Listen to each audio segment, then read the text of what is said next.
I am making an herbal oil infusion. Okay, I'm going to show you what I got here. I got a pot of water. I put a pot holder in the bottom because I have a glass jar. You do not want that to bust, so you have to line the pot with something when you're going to heat something. I have infused. Okay, should have done this first. Okay, got a jar here of hyssop leaves with olive oil. You have to make sure you cover all the leaves, so I filled it to the top, covered it in olive oil, put it in a little jar, lined my pot with a pot holder, make sure it wouldn't bust, filled it with water.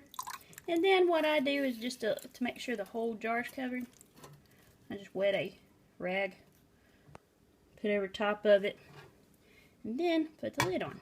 Just, you know, don't have to put it on all the way, but anyway, got it on like medium-low heat. And I'm going to try to let this sort of, like, leave it at a low simmer. You do not want to boil the water because you don't want to overheat it. Because when you're infusing an oil, you want it to be a slow process because you don't want to overheat it. It could kill the nutrients. So you want a low heat.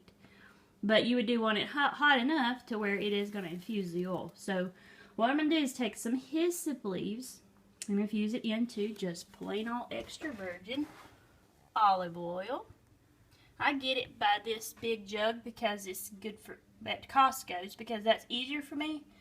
But you can just go to Walmart, get a small jug, whatever, you know, whatever you've got on hand. Just a light oil. Olive oil works great. It's common, easy to find. Now you can use some fancier ones like jojoba or almond or avocado. And those are your fancier ones, but it's going to cost you a lot of money and you will have to use a lot of it. You can also use coconut oil. So what I would recommend is olive oil. It's cheapest, it's easiest, and it still works.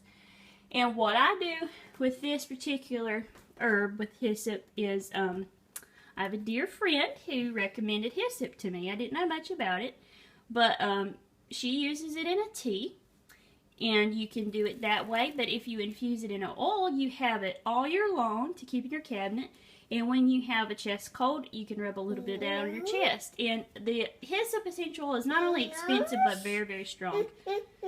And that doesn't work for everybody, especially with small children. So infusing an oil yourself is a little simpler, a little easier, and lighter. And you don't have to worry about safety issues as much.